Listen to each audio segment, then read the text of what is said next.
first time that I delivered, I actually looked for people in need. Okay. And that's how I found the Pyramid Lake Paiute tribe up in Nevada through my friend Gabriel. Right. Now, when we make that delivery, the tribe has a real small newspaper, and they actually did it, put an article of us in their newspaper, and here's a newspaper. And it says, oh my gosh. If you can read that, you're better than me. Numu wa etu nawa hana. I don't know. Right. That's their newspaper, and if you look at inside, this article was done on Clothing from Heaven, on the first delivery. Oh, this is very exciting. So this is it. Now, this tribe provides this publication to surrounding tribes, and there began the word-of-mouth communication between the different groups, and some of the other groups found out about us, and they started calling us. And that's initially what I wanted to start happening, is for them to call us if obviously they know they have a need and they know that we provide the service. So call us and see what we can do. And ever since then, that's how it's been. People have been just finding out about us. They call us and they see our website, and they call me and they say, we have this group that has a need. Can you provide us with something? And I said, sure. So I only have a few questions that I ask them. And one of them is, do they have an airstrip close by where I can drop off the clothing? And in most cases they do. Okay. And in some cases, very interesting landing strips. Matter of fact, my fourth delivery, actually it was the third or fourth, and I'll have to look at my logbook, but it was one of the most exciting deliveries I've ever made, because it was out in the middle of the desert in Arizona, just south of the Grand Canyon. Talk about a beautiful flight. It was phenomenal just to be there. But I had researched it before I went, and I found on Google Maps that they're in the middle of the desert. There's this little fine line, and that was the airstrip. So I knew I was going to be in for a challenge.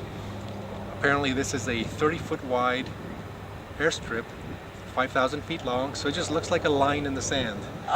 Now when I came up to deliver the clothing, I flew over it and I saw the runway. I said, okay, there it is. That's what it looked like in Google.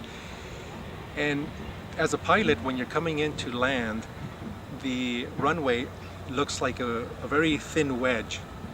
And the closer you get to the ground, the wedge gets wider and wider as you approach it. Fascinating. Well, this particular airstrip never got wide. It remained very narrow. And if I can explain it, it was like landing on somebody's sidewalk. That's what it looked like. And I actually have a video of this on my website. Oh, I didn't see it. I have to look it up. It's called Wallapai Landing. And you got to see that. It's exciting. Every time I run across it, I play it. I say, wow, that was excellent. It was one of the best adventures I've had in flying. And this kind of flying provides you with that kind of adventure.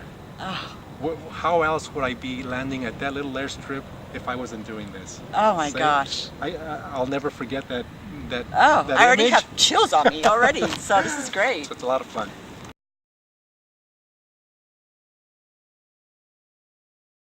In the future, we're thinking of taking people with us who want to be part of the adventure, as I call it.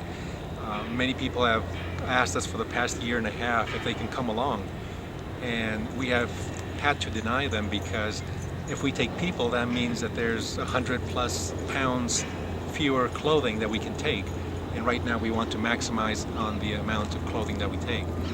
However, now that we are getting more and more pilots involved, we can take more airplanes, which provides more volume capacity, and we can start bringing people, and they can actually give donations to the foundation, say $500, and they come along and be part of the adventure.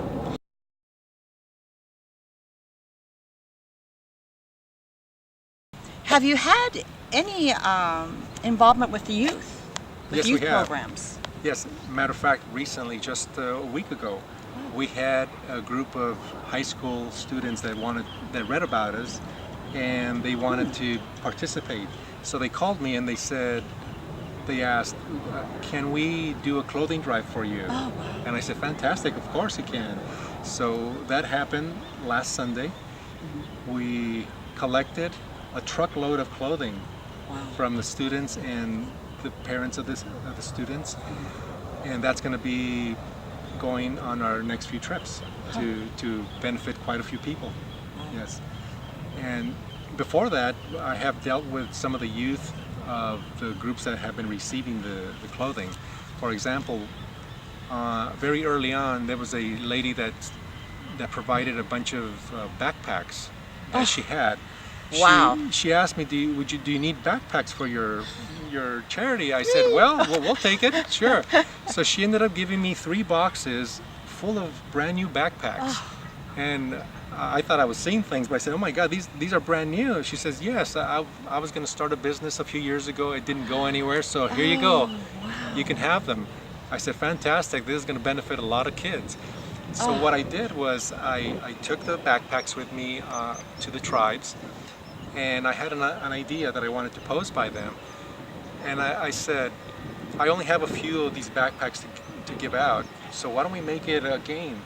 Why don't you go to the school where you're going to be giving them out and have a contest, have an essay contest, and the theme of the essay would be the importance of giving. That way the kids can start thinking along those lines, instead of just receiving things, how they can give. And so they held that contest, and the people who were ranked high on the contest got the backpacks. So that's one way that we reach out to the kids as well, to try to instill the ability to give, not just to receive.